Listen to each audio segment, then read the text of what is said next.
Sud Radio dans tous ses états, Maxime Liédo.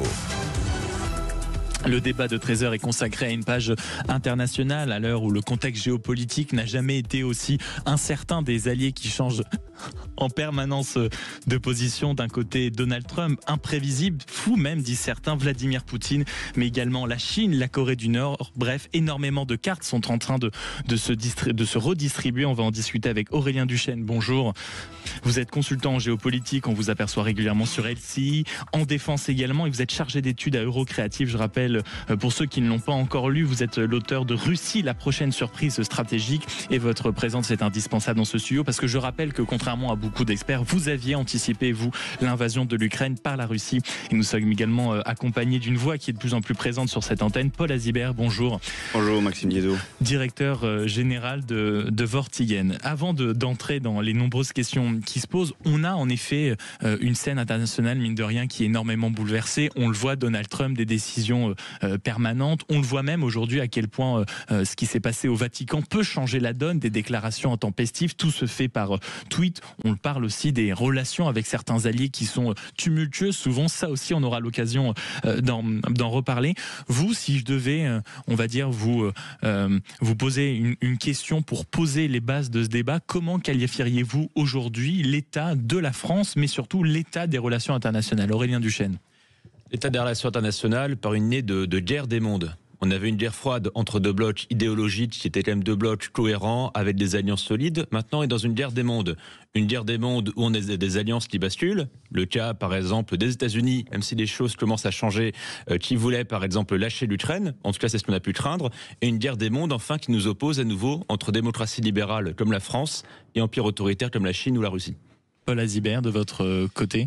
Pour non pas débattre mais compléter Aurélien Duchesne sur la guerre des mondes, en fait sur un changement au niveau de la mondialisation. On était dans un monde mondialisé et en fait on revient maintenant peut-être et quand on parle de Donald Trump surtout dans un monde justement qui nous est imposé, et un monde des nations et des puissances qui revient, donc un morcellement. Et aussi, mine de rien, un retour de la guerre. C'est assez cliché de dire ça, mais on avait oublié, j'étais au début de cette émission à midi avec Jean-Louis Thériault, qui est l'ancien ministre délégué aux armées, qui s'est occupé et un excellent député. Et un excellent député, qui a sorti il y a quelques heures, et c'était le sujet de notre conversation, un rapport justement sur l'état de l'artillerie en France. Et il disait, en réalité, on s'est désarmé. On a arrêté d'équiper nos militaires. On a arrêté d'investir dans l'industrie de guerre, en tout cas de défense, etc.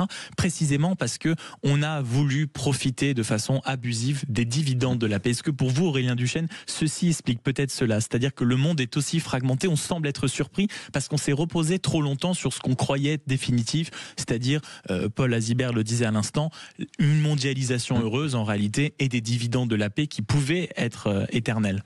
Oui, alors la France avait été moins naïve que d'autres pays européens sur les dividendes de la paix dont vous parlez. La France, avec le Royaume-Uni, avait été le seul pays européen à garder, je n'entre pas dans le détail, ce qu'on appelle un modèle d'armée complet, mais qui était dimensionné pour quoi? Pour ce qu'on appelait pudiquement les conflits du moment, en Afghanistan ou au Sahel contre les terroristes.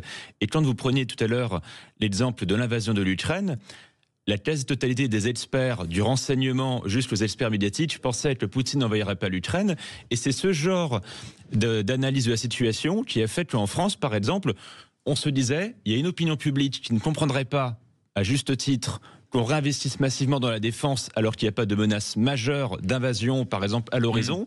Et on s'est tous réveillés le 24 février 2022 à se dire que finalement, il était temps de réparer en 2 ans 30 ans de désarmement. Et encore, vous disiez en effet, la population ne comprendrait pas qu'on puisse se réarmer avec un danger qui n'est visiblement pas imminent. On se souvient pourtant des réactions largement contrastées quand le président de la République, Emmanuel Macron, a déclaré que la Russie était, on va dire, une menace imminente et une menace en tout cas qui était à nos portes et dont il fallait se méfier plus que de façon ambiguë uniquement. Paul Azibert, je voyais réagir à ce que disait Aurélien Duchesne sur peut-être cette naïveté qui a été la nôtre, en tout cas celle de la France, dans les relations internationales, à considérer considérait que c'était les dividendes de la paix et c'était la mondialisation heureuse. Donc qu'est-ce qui pouvait arriver de plus finalement? Alors, je ne sais pas si c'était une mondialisation heureuse. Selon les termes de certains qu'on a utilisés. Je veux dire, l'ère Alain Juppé est loin maintenant. Donc, et de l'identité heureuse. Je ne sais pas si nous étions dans une mondialisation heureuse. En revanche, sur la guerre, quand vous dites, Maxime Liédot, nous nous retrouvons de nouveau en guerre, en fait, peut-être que c'est plus une perception de guerre, pour aussi reprendre les mots de notre ministre de la Justice. Non pas parce que nous ne sommes pas en guerre, mais en fait parce qu'il y a toujours eu, et c'est là que je voulais compléter et rebondir sur ce que disait Aurélien Duchesne, il y a toujours eu des guerres, des confrontations, des affrontements, c'est juste que nous ne les assumions pas comme tels, en réalité les experts militaires alertent sur ne serait-ce que la question des munitions, de l'armement depuis des années. Et on se rend compte que ce qu'on appelait opération extérieure, coopération, était en fait juste des théâtres, ou théâtres d'opération, étaient des guerres. C'est juste qu'elles n'étaient pas sur le territoire national, ou que la France n'était pas en guerre avec un État.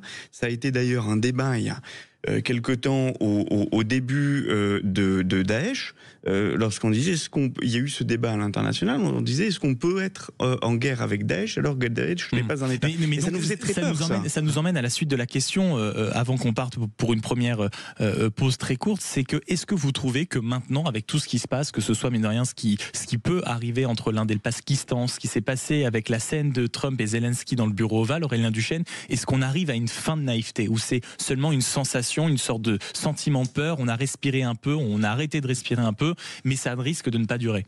Je pense qu'on en revient à cette tradition française, qu'on est sorti de la naïveté, on est tous d'accord sur le constat, mais c'est la même chose que quand on parle d'intelligence artificielle ou de changement climatique. On est tous d'accord sur le discours, mais on ne met pas les moyens. Je suis persuadé que, là on parlait il y a quelques semaines de doubler le budget de la défense et de le porter à 3 ou 4% du PIB, je suis pas du tout sûr qu'on le fera dans le contexte budgétaire qu'on connaît. Et puis une dernière chose, quand vous creusez la discussion, beaucoup disent oui, on est sorti de la naïveté vis-à-vis de la Russie de Poutine parce qu'il y a eu l'invasion de l'Ukraine. Mais aujourd'hui, la plupart des experts, les mêmes qui se moquaient de ceux, on n'était pas nombreux, qui disaient que Poutine envahirait l'Ukraine, nous disent d'accord, il a envahi l'Ukraine, mais l'Ukraine n'est pas dans l'OTAN. Jamais il attaquera l'OTAN. Je suis persuadé que ça arrivera dans les 3 à 5 ans. Et la plupart des experts français aujourd'hui ne croient pas à ça. La naïveté, on n'en est pas encore totalement sorti. De la naïveté se pose également la question de la confiance. 0826 300 300, notamment pour répondre à cette question. Peut-on encore faire confiance, selon vous, aux États-Unis de Donald Trump, à la Russie de Vladimir Poutine, ou alors faut-il rallier, on va dire, ce pays de nos futures relations diplomatiques, internationales, commerciales, et quid de la Chine, où je remarque avec un certain sarcasme que ceux qui n'ont pas de mots assez durs contre les régimes autoritaires, pour mieux affronter l'Amérique de Donald Trump, proposent aujourd'hui de se réfugier dans les bras de Xi Jinping. En bref, la question qui se pose, c'est qui sont les nouveaux alliés de la France? 0826 300 300. Vous êtes sur Sud Radio, on revient dans quelques instants. Tous ces États. Maxime Liédot. 0826 300 300 si vous voulez participer à la discussion, venir interroger Aurélien Duchesne, consultant en géopolitique et défense, vous le voyez régulièrement sur LCI, chargé d'études à Eurocréative et l'auteur de Russie, la prochaine surprise stratégique. Ben oui, parce qu'accessoirement c'est lui qui avait anticipé l'invasion de l'Ukraine par la Russie, mais nous sommes également avec Paul Azibert, directeur général de Vortigen. C'est lui qui est dans l'ombre d'énormément de dirigeants et qui passe sa vie à voyager pour mieux nous préparer aux menaces de demain. Nous étions en train de nous poser la question d'abord de la naïveté française ces dernières années, fin de la mondialisation heureuse d'abord, peut-être les dividendes de la paix.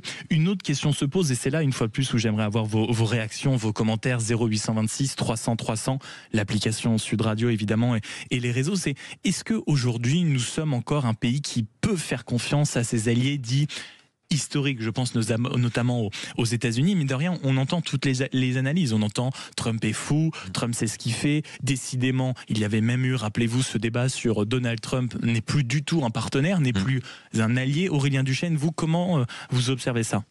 Tout d'abord, le fait que la France a sans doute été le pays européen le moins naïf, justement, envers les Américains. On était inaudible en Europe auprès de nos partenaires. On est sûr de ça, Aurélien Duchesne?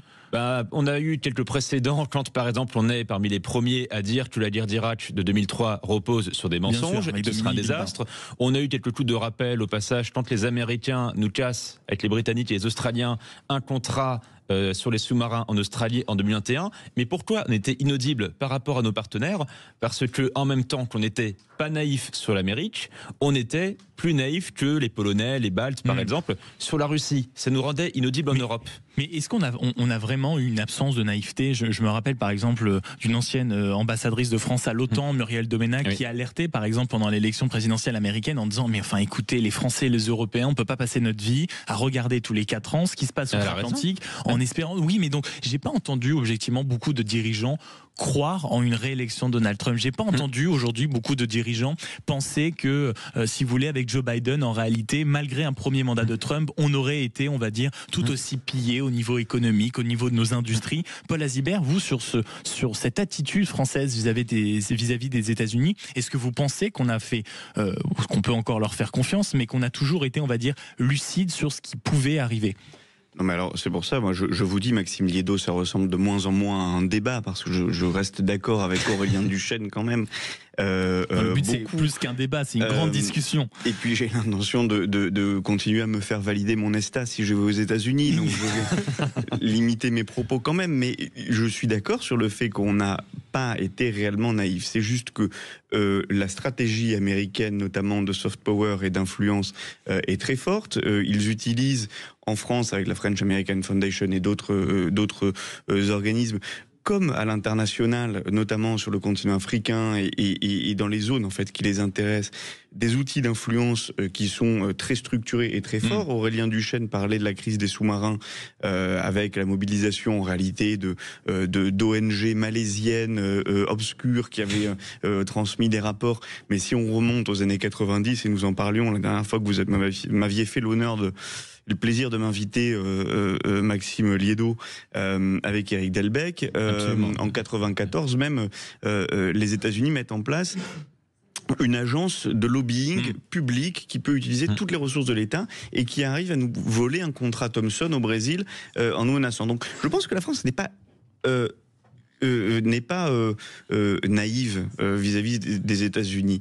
Disons en revanche, qu'elle est en préparée, parce que vous citiez Thomson, je me rappelle d'un cas beaucoup plus récent, prenons Alstom, où quand même les États-Unis nous ont eu, alors vous prenez dans n'importe quelle position si vous voulez, on s'est fait avoir, et quand je vois aujourd'hui, on a même racheté pour le triple du prix, si vous voulez, les Arabelles qui étaient utiles et voire indispensables pour nos centrales nucléaires. Donc est-ce que, et je prends le contre-pied de vos échanges, est-ce que vraiment on a été, si vous voulez, suffisamment, tout à l'heure vous abordiez les mots de puissance et fort, est-ce qu'on ne s'est pas assoupi sur une certaine position en croyant que les États-Unis étaient toujours des bros et qu'en effet on n'avait pas vu Donald Trump, malgré un premier mandat si vous voulez, on ne l'a pas vu revenir, on n'a pas su anticiper qu'il serait beaucoup plus brutal, beaucoup plus violent? Si je peux me permettre, et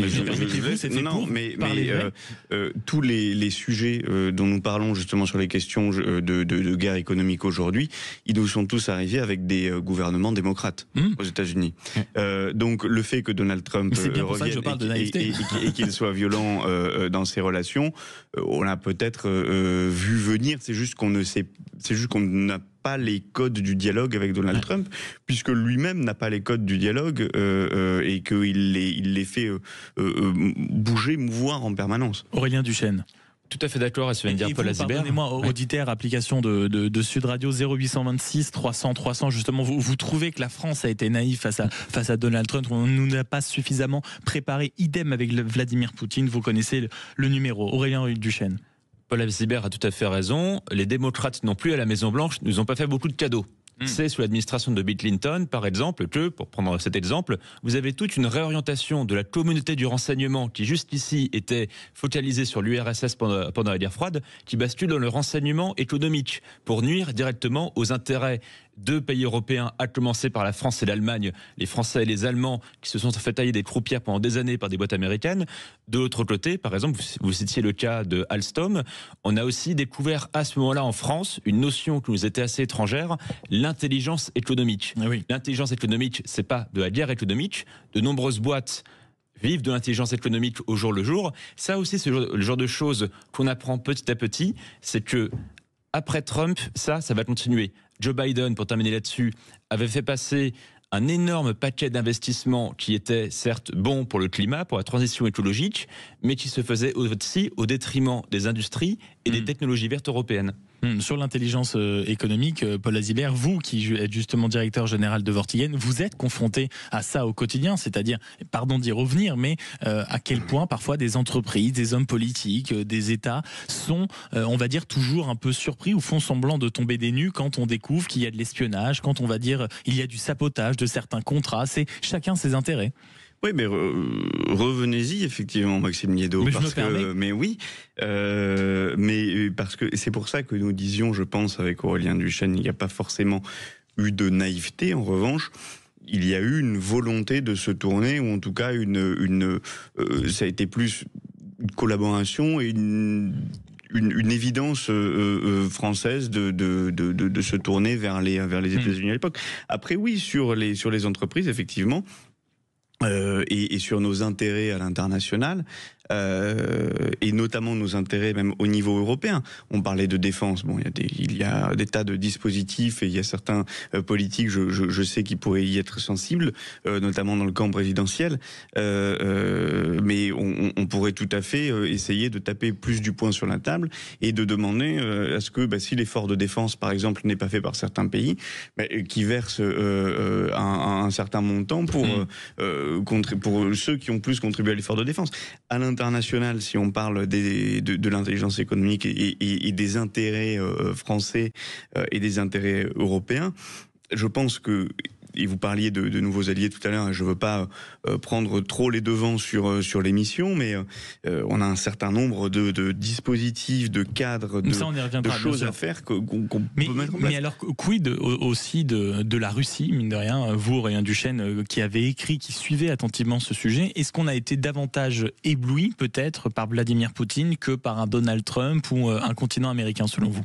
Oui, je recommande un excellent livre de Elsa Vidal, La fascination russe, qui décrit, au fond, pourquoi les dirigeants français, tous bords politiques confondus, se sont autant trompés sur la Russie. Il y avait, par exemple, cette idée qu'on entend encore dans le débat public, l'idée, par exemple, que nous, on allait modérer, raisonner les dirigeants russes en leur expliquant que nous, on voulait un partenariat avec eux pour réduire notre dépendance, par exemple, à d'autres acteurs comme les États-Unis, et l'idée, enfin, que les dirigeants russes, Poutine au premier chef, avaient la même rationalité que nous. On disait, Poutine n'envahira pas dans l'Ukraine, c'est pas dans son intérêt, il se prendrait des sanctions massives, parce qu'on voulait pas concevoir, n'avait pas la même vision que nous de ses intérêts. Et enfin, une dernière chose où on s'est trompé, c'était aussi cette idée que vous retrouvez pour le coup aussi bien chez le camp présidentiel il y a encore 3 ans que chez la France Insoumise ou le RN, l'idée que la France, son rôle serait d'être une puissance d'équilibre. Alors que non, les Chinois, les Russes, les Indiens... C'est tout sauf une puissance d'équilibre. Ce prétendre puissance d'équilibre, c'est l'assurance de ne rien faire, en fait. De vouloir voyager en première classe avec les billets de seconde ou boxer plus haut que notre catégorie. Parfait. On l'a vu, on n'a jamais réussi à stopper Poutine par les mots, il ne comprend que la force. Nos amitiés à Jean-Noël Barrot pour les voyages à travers le monde, Aurélien Duchesne. Paul Azibert, le mot qui a été employé à l'instant par Aurélien Duchesne est celui de votre propos au début, à savoir que c'est le retour en force, mine de rien, et on va aborder cette deuxième demi-heure avec cette question de nos nouveaux alliés. Où se trouvent-ils? C'est le retour de la puissance et de la force dans lequel on n'a pas voulu croire forcément. Oui, absolument. C'est ça c'est complètement le retour de la puissance et de la force et de l'exercice de la force. C'est aussi peut-être le retour, et on l'espère, d'une nouvelle façon d'imaginer justement des partenariats, des nouveaux dispositifs, et notamment au niveau européen. Au niveau européen et certainement outre-Atlantique et autour de nos 0826 300 300 qui sont ce nouveau les alliés sur lesquels la France peut réussir à se reposer. Vous avez le numéro du standard, vous avez également l'application Sud Radio. Nous restons en compagnie d'Aurélien Duchesne et de Paul Azibert qui nous accompagnent pendant encore une demi-heure. 13h30, vos commentaires, votre participation à la discussion. On revient dans quelques instants. À tout de suite sur Sud Radio. Sud Radio dans tous ses états. Maxime Liédo. 0826 300 300, c'est le numéro du standard pour vous glisser autour de la table pour échanger, converser avec nous, donner vos arguments, vous opposer aussi à ce qui est dit en plateau, notamment avec Aurélien Duchesne, consultant en géopolitique et défense, chargé d'études à Eurocréative. Vous pouvez voir régulièrement sur LCI, et son livre Russie, la prochaine surprise stratégique, est toujours en librairie et toujours aux éditions Erol. Merci d'être avec nous. Mais également Paul Azibert, directeur général de Vortigen. On a fait, mine de rien, on a passé en revue les quelques alliés historiques de la France, les changements de paradigme qu'on avait pu avoir avec eux, puis la façon dont la France avait pu réagir, naïveté, pas naïveté. Se pose maintenant, mine de rien, une autre question, et on le voit aujourd'hui dans la diplomatie active, et on va dire une attitude qu'on peut mettre au crédit du président de la République Emmanuel Macron, d'être une sorte de phare dans cette Union européenne qui était un peu déboussolée. On se rappelle également de son mot sur l'OTAN qui était en état de mort cérébrale. Selon vous, aujourd'hui, où se trouvent nos nouveaux alliés? En Europe, en Asie, encore outre-Atlantique? Aurélien Duchesne. Si on commence par l'Europe, nos alliés se trouvent à l'Est, c'est-à-dire les pays d'Europe centrale et orientale, qu'on a souvent appelés improprement les pays de l'Est, comme ça on était encore à l'époque de la chute du mur. Ces pays d'Europe centrale et orientale, qui avaient été d'ailleurs beaucoup plus lucides que nous sur la Russie de Poutine, sur ses intentions. Leur proximité, notamment. Oui, parce que par exemple, nous, les Polonais, les Baltes alertaient, ils ont aussi été annexés par la Russie pendant quelques siècles, donc ça aidait. Et la France ne les prenait pas au sérieux. Là, on est en train de se rapprocher d'eux. J'en prends un seul d'exemple, la Pologne, avec lequel la France, le 9 mai prochain, va signer un traité de partenariat stratégique. Je rappelle que la Pologne, c'est depuis 30 ans le pays d'Europe qui se développe le plus au plan économique, et la Pologne, c'est demain la première armée de terre d'Europe. Ils auront 8 fois plus de chars, 50 fois plus d'artillerie dans certains domaines que la France. La Pologne, c'est le genre d'allié que la France peut avoir demain pour diversifier ses partenariats. Et Paul Azibert, vous, est-ce que vous êtes d'accord sur on va dire, les partenariats qui peuvent se trouver en Europe, ou vous, de par votre activité, vous pensez aussi qu'ils sont non seulement en Europe, mais également beaucoup plus loin? On voit ce qui a pu se passer, les échanges entre le président français et le président indonésien. On sait qu'on a vu des partenariats avec l'Égypte. On a vu le déplacement du ministre des Armées, Sébastien Lecornu, pour, on va dire, rafistoler une relation avec la Grèce. Donc, en réalité, on peut en avoir sur la totalité du globe. En fait, je pense qu'il faut prendre deux choses. C'est d'une part, effectivement, les nouveaux alliés potentiels de la France, mais il faut regarder ceux avec qui on a déjà un certain nombre d'échanges. Quand on parle de l'Indonésie, en réalité, l'Indonésie est déjà un allié de la France. C'est juste que stratégiquement, il est indispensable aujourd'hui de renforcer certaines de nos relations avec, je pense, un certain nombre de pays. Si on parle de l'Asie, on peut partir de l'Asie centrale avec le Kazakhstan, qui est un pays avec lequel nous avons d'excellentes relations, mais qui est un carrefour diplomatique entre la Turquie, la Russie, la Chine et l'Europe, et qui est donc une mine à la fois d'énergie bien sûr, mais également de renseignement et de diplomatie, et qui aujourd'hui, par exemple, a son ambassadeur l'ambassadeur du Kazakhstan qui couvre l'Afrique est basé en Algérie. C'est pas un très bon signe pour les intérêts français, c'est vrai. Sur l'Indonésie, le fonds d'Anantara qui a été créé, lancé par le nouveau président. De près de 1000 milliards, je crois, de dollars à terme. À peu près 900 milliards aujourd'hui, 980 et quelques, et donc oui, presque 1000 milliards de dollars de fonds souverains. Donc effectivement, c'est au-delà d'être un nouvel allié, puisque c'est déjà un allié. En revanche, c'était une façon de repenser nos relations avec ces pays-là. Et si je peux terminer juste sur quelque chose que nous avons dit tout à l'heure, où nous parlions justement de la stratégie américaine, de la stratégie de chacun pour réussir à s'imposer, de la naïveté française. En fait, au-delà de ces nouveaux alliés, en quelque sorte, on a des anciens alliés. On a des pays que l'on traite peut-être pas suffisamment bien, plus suffisamment de la bonne façon. Et justement, pour tisser pour continuer à tisser le lien de votre pensée, il y a aussi ce qui se passe avec la Chine. Il y a beaucoup, par exemple, d'hommes politiques qui n'ont d'habitude jamais assez de mots forts pour condamner les régimes forts, les régimes dictatoriaux, qui sont les premiers aujourd'hui à nous conseiller, par exemple, de regarder du côté de la Chine, de tomber dans ses bras, de nouer de grands accords commerciaux. Tenez, par exemple, vous, auditeur de Sud Radio, avec votre parle hébreu au 0826 300 300, est-ce que la Chine doit devenir un nouvel allié fort de la France, à défaut des États-Unis, à défaut de la Russie? Je suis sûr que vous avez une opinion, vous avez le numéro des standards, vous avez également l'application Sud Radio. On est du côté de Bordeaux avec Stéphane. Bonjour Stéphane. Oui, bonjour Maxime. Vous avez eu le bon réflexe et vous, on peut le dire, vous êtes un vrai gaulliste. Dans notre première demi-heure, on essaye de définir ce que pouvaient être la place en tout cas de la France au cœur de ces relations internationales. Et vous êtes fidèle à la doctrine du général de Gaulle. Vous dites la France doit être en réalité entre les USA et la Chine, c'est ça ? Et disons qu'il y a plusieurs niveaux. Alors effectivement, il y a les alliés de gré à gré, de pays à pays. C'est dont parlait l'intervenant précédent.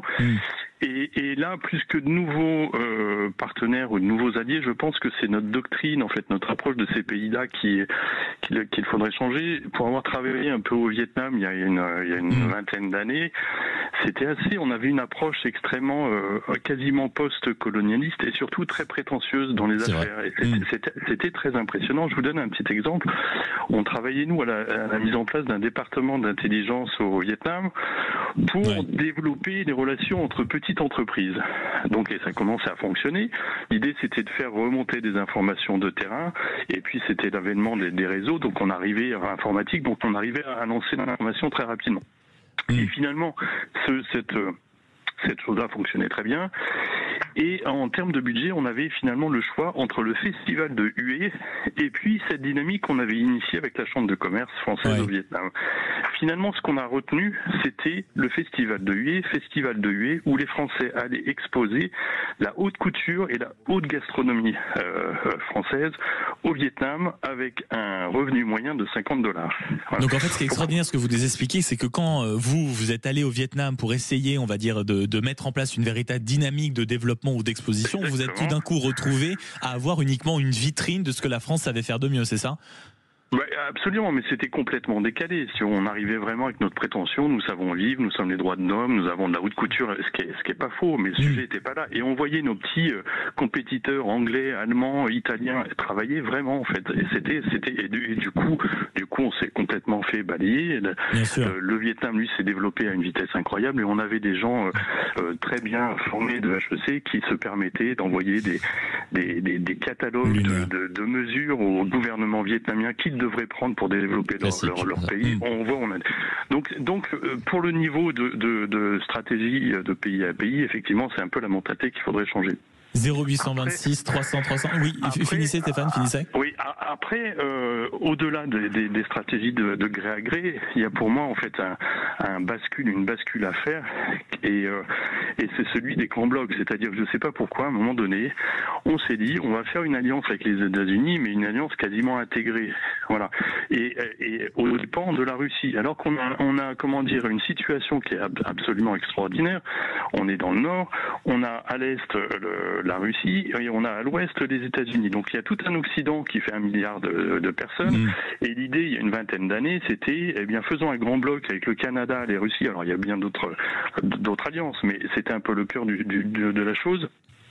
Pour contrebalancer en fait, il faut totalement changer de paradigme si on vous écoute, alors Stéphane. Historiquement comme géographiquement, on a un poids incroyable et on est vraiment au centre, on est en centre même culturellement. Vous avez les traditionalistes de l'Est et à l'Ouest voilà, une culture qui est beaucoup plus avant-gardiste et on pouvait tout à fait jouer notre rôle pivot et notre rôle central. Voilà. Merci beaucoup Stéphane d'avoir rappelé le 0826 300 300. Les réactions autour de la table sont contrastées. Je vous voyais réagir un peu négativement, Aurélien Duchesne, dans l'idée au bout d'un moment que bien sûr que la France avait la culture, la puissance géographique, militaire, économique, diplomatique, d'être une puissance d'équilibre.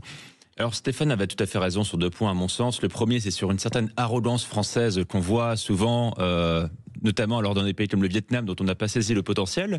Mais quand on parle de la vocation de ce recette de la France à être cette puissance d'équilibre, un peu un pont entre les deux mondes, je rappelle que côté russe, il n'y a pas de répondant. Oui. C'est-à-dire que là où nous, on a été souvent bercés d'illusions en se disant « Ah mais la Russie, ce sera un bastion des valeurs traditionnelles qui partage beaucoup avec nous, une culture européenne, chrétienne, etc. » Faut regarder ce que les Russes disent depuis 30 ans.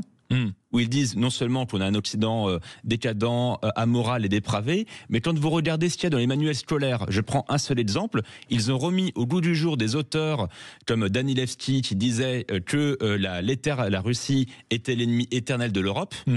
Et nous, en France, quand les Russes faisaient ça, on continuait de se dire marchons dans les pas du général de Gaulle, marchons dans les pas de Pierre le Grand, le grand tsar russe qui s'était ouvert sur l'Europe.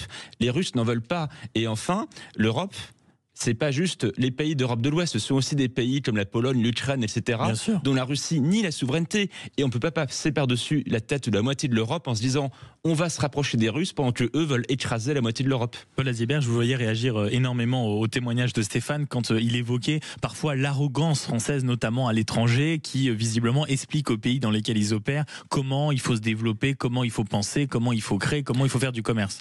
Oui, mais absolument. Sur l'arrogance française, et pour reprendre les termes à la fois de Stéphane et d'Aurélien, on a plusieurs exemples. Donc, d'une part, notre attitude en termes de diplomatie publique. On est dans l'actualité. Demain, on a l'investiture du nouveau président gabonais, qui a pris le pouvoir en 2023, mais qui a été élu dorénavant et qui est investi demain. Qui envoie-t-on comme représentant? Benjamin Haddad. Ministre délégué à l'Europe. Excellent ministre néanmoins, mais peut-être pas ministre adapté pour aller représenter quelque chose de beaucoup plus puissant, de beaucoup plus... Quand on veut remettre en place des liens, surtout avec le continent africain, où la France a en plus une charge mémorielle à assumer, et pourtant une possibilité, et pourtant à former et à des échanges très forts avec un certain nombre, non pas de leaders africains, mais non pas de leaders politiques et d'État et de gouvernement, mais de leaders. C'est ça qui est dommage, c'est que on a cette attitude publique. On a peut-être pas misé aussi suffisamment sur, justement, quand on parle du continent africain, sur le nombre de leaders, notamment ivoiriens, notamment dans les pays qui sont encore amis et qui assument d'être amis avec la France et avec l'Europe. Il vaut mieux miser sur les gens qui ont été formés en France et sur leur capacité à créer une diplomatie parallèle, plutôt que d'être toujours dans une attitude arrogante d'explication de ce qu'il faut, de ce que le gouvernement devrait faire. Si on veut faire de la coopération, alors mettons des cadres de co-investissement commun avec les puissances, mais misons sur l'intelligence et sur la force des leaders. De nouveaux partenariats, et je me souviens de nombreuses anecdotes que vous avez racontées en grande partie d'ailleurs à cette antenne, Paul Azibert, sur la prétention notamment de grandes boîtes arrivant en Afrique, essayant de prendre des marchés à tort, justement en ne respectant pas, en ne comprenant pas parfois la dynamique qui était déjà installée dans beaucoup de ces pays. On avait parlé de la Côte d'Ivoire, vous aviez parlé de tous ces pays-là en disant mais en réalité on a essayé de leur expliquer comment vivre. 0826 300 300, on partira du côté notamment de Thonon-les-Bains pour poursuivre cette discussion. Où se trouvent les nouveaux alliés de la France? Et on poursuit le dialogue avec Aurélien Duchesne et Paul Azibert. Vous êtes sur Sud Radio, on attend votre parler vrai. À tout de suite. Sud Radio dans tous ses états.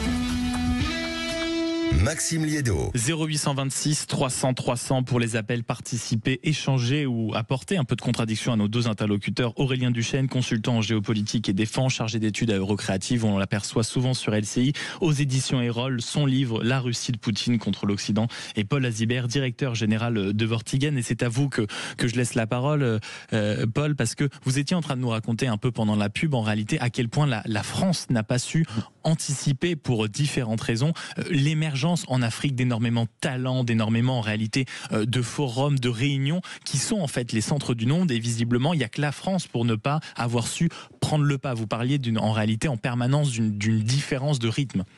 Ouais, c'est-à-dire qu'il n'y a que la France, surtout, pour laisser tomber des alliés stratégiques à ce point. C'est surtout ça. C'est fort ce que vous dites là. Je vous remercie.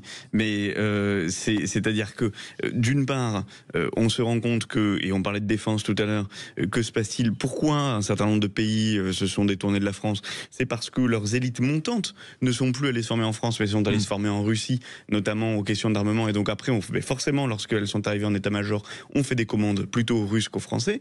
Nous, on oublie de miser sur les élites du continent africain. On est toujours du côté du gouvernement et des États à donner des conseils, mais on oublie peut-être de miser sur un certain nombre d'élites. Et puis, il y a des rendez-vous au niveau du continent, comme par exemple en Côte d'Ivoire avec l'Africa CEO Forum. J'essaie d'être toujours dans l'actualité, Maxime, hein, vous me pardonnerez, mais bien sûr. Et de me raccrocher, mais c'est dans 10 jours, il va y avoir l'ensemble des grands groupes internationaux qui vont être présents. À l'heure où on a les BRICS+, qui sont en train de se monter justement, et que la Russie joue un rôle essentiel, que l'Algérie joue un rôle, mettons du co-investissement, misons sur le business en fait avec les États. L'Europe est devenue un frein pour la France, c'est visiblement ce que pense Sven qui nous a appelé au 0826 300 300. Bonjour Sven. Oui messieurs, bonjour. Merci beaucoup d'être avec nous. Vous, c'est ce que vous pensez, c'est-à-dire qu'on parlait à un moment de la prétention, à un moment du retard peut-être sur certains grands dossiers stratégiques. Vous dites qu'un élément important de ce frein, c'est l'Europe. Bien sûr, le meilleur allié de la France est la France. Je fais partie de cette génération qui a fait son service militaire. Peut-être entre nous quatre, je dois être le seul. Évidemment, je suis un peu plus vieux. Nous étions à l'époque fiers et c'était une armée qui fonctionnait. Nous avons une puissance nucléaire en France qui risque d'être donnée aux Allemands pour un conflit en Ukraine qui n'est pas le nôtre. On ne s'adresse pas à Poutine par la force parce qu'il faut être rusé. Les Russes jouent aux échecs et nous jouons au petit tennis ou au ping-pong avec une petite balle. Et le seul sursaut pour la France aujourd'hui, c'est de quitter cette Europe et de renforcer Vous êtes pour nos le frontières. fameux Frexit. Je suis à 200% pour le Frexit et on gère notre pays par nous-mêmes avec des politiques qui sont de vraies politiques et on arrête d'écouter toutes ces balivernes qui ne sont que des endormissements, des grosses piqûres d'anesthésiant. Sven, restez un peu avec nous pour faire une vraie conversation, notamment avec le camarade Aurélien Duchesne qui est en train de froncer les sourcils pour dire je ne suis pas d'accord, Aurélien Duchesne, sur ce que vient de dire, qui est quand même un sentiment souvent partagé par un bon nombre de compatriotes, que ce soit sur le volet international, sur le volet économique, sur le volet diplomatique, sur le volet industriel. Beaucoup de gens se disent en réalité l'Europe, la Commission européenne est une machine à normes, c'est une machine à nous ralentir, c'est une machine à nous étouffer. C'est ce que dit Sven en réalité. Oui, c'est d'ailleurs plus qu'un sentiment, parce que je méprise pas du tout, par exemple, par exemple, tous ceux qui peuvent se dire que l'Europe est déconnectée de nous, de l'agriculture jusqu'aux questions de défense. Et je veux bien comprendre, par exemple, que l'Europe ne fasse pas rêver. Bon, en attendant, il y a des gens qui meurent, drapeau européen à la main, en Ukraine, ou qui manifestent pour en Géorgie, parce qu'ils se rappellent que l'Europe, c'est la garantie d'un certain modèle de société. Mais que veut détruire Poutine. Comprenez aussi, pardonnez-moi Aurélien Duchesne, je ne sais pas si c'est le cas de Sven, vous le direz, mais peut-être que certains se disent, peut-être à tort, que l'Ukraine n'est pas notre combat. Sven, je ne sais pas si vous pensez cela, vous, à titre personnel, mais... Alors, à titre personnel, le combat ce qui se passe actuellement en Ukraine a débuté en 2014, a débuté même auparavant, lorsque l'OTAN a certifié à la Russie qu'elle n'irait pas plus à l'Est. Je suis allé en Allemagne de l'Est à l'époque du bloc, je suis allé en Pologne, on parle français là-bas. Et qu'est-ce qui s'est passé? C'est qu'aujourd'hui, on arrive carrément aux portes de la Russie et Poutine réagit, on se dit « Oh là là, mais qu'est-ce qui se passe? C'est le grand méchant. » C'est pas le grand méchant, il protège son territoire comme la France devrait le faire. Sven, est-ce que vous faites partie des gens qui disent assez régulièrement, de manière peut-être un peu simpliste, qu'en réalité, quand on regarde ce dossier, les torts seraient partagés? Alors, c'est quand même plus compliqué que cela, parce qu'évidemment, il y a une intrusion russe, je suis entièrement d'accord, mais rappelons-nous de ce qui s'est passé à Cuba dans les années 60, où des missiles russes avaient été positionnés sur cette île, les États-Unis ont réagi, nous sommes passés à 2 doigts d'une guerre nucléaire, il y a eu des accords, des gens intelligents ont discuté entre eux, et ça s'est arrêté. Donc aujourd'hui, la malheureuse guerre en Ukraine, c'est ce gouvernement ukrainien qui a lancé la guerre. Le peuple ukrainien est pris en otage, donc bien évidemment que tout mon cœur se dirige vers le peuple ukrainien, mais pas vers... Mais pour vous, il y a un problème à la tête du pays. Merci Sven d'avoir partagé et surtout d'avoir parlé vrai au standard de Sud Radio 0826 300 300. Aurélien Duchesne, en réponse au camarade Sven, que je remercie et qui nous saluait de Thonon-les-Bains. Pour répondre très brièvement à ce que disait Sven, il y a une première chose, c'est que jamais nous n'avons promis aux Russes que nous n'intégrerions pas l'OTAN. Même Poutine le disait à une époque. Poutine, j'invite Sven à le vérifier lui-même sur le site du Kremlin, de la présidence russe. Poutine, en 2002, disait qu'il n'y avait aucun problème à ce que l'Ukraine rejoigne l'OTAN. Et Gorbatchev, ancien dirigeant soviétique, lui-même a dit...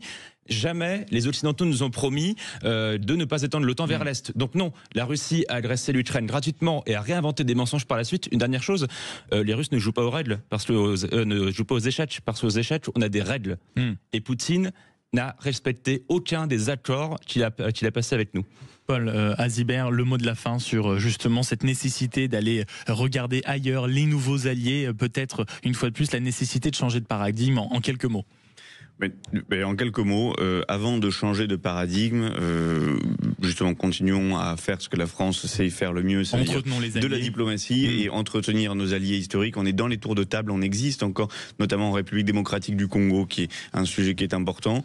Et puis, si on parle de sujets européens, au lieu de vouloir tout casser et sortir de l'Europe, peut-être qu'il faut plutôt repenser les politiques communes de l'Europe et peser là-dedans. Mais je vous rappelle qu'on a quand même de la dette, que le PPE s'est réuni avec les Allemands il n'y a pas très longtemps et que des mots du président du PPE ont censé être quand même dans la roue des Allemands aujourd'hui. Le mot de la fin est signé Paul Azibert, directeur général de Vortigen, que je remercie d'avoir participé à cette dernière heure de débat consacrée à cette question majeure, mine de rien. Qui sont les nouveaux alliés de la France? Je remercie également Aurélien Duchesne, consultant en géopolitique et défense, chargé d'études à Eurocréative, auteur aux éditions Hérold, de la Russie de Poutine contre l'Occident. Pour ma part, je vous laisse entre les mains du retour du patron à partir de la semaine prochaine et vendredi prochain Alexis Boulin. Je tiens à remercier le camarade Julien à la réalisation, le camarade Manu, mais Emmanuel qui gère mieux que personne les auditeurs. J'ai fourché comme d'habitude l'équipe des réseaux sociaux, Aurore, Laura, Elvin. C'est grâce à lui qu'on a eu cette charmante idée d'inviter Laurent Valdiguier sur le procès Pellico, et évidemment l'indispensable Maud pour les sujets et les invités qui, grâce à elle, ont pu venir jusqu'ici. Vous retrouvez dans un instant Brigitte Lay, bien sûr, et en fin de journée, entre 17h et 20h, les vraies voix par Frédéric Brindel. Merci, c'est toujours un plaisir de vous accompagner sur Sud Radio. Le Parler Vrai, il est 13h58 et continuez à écouter Sud Radio pour avoir la certitude de passer une très bonne après-midi.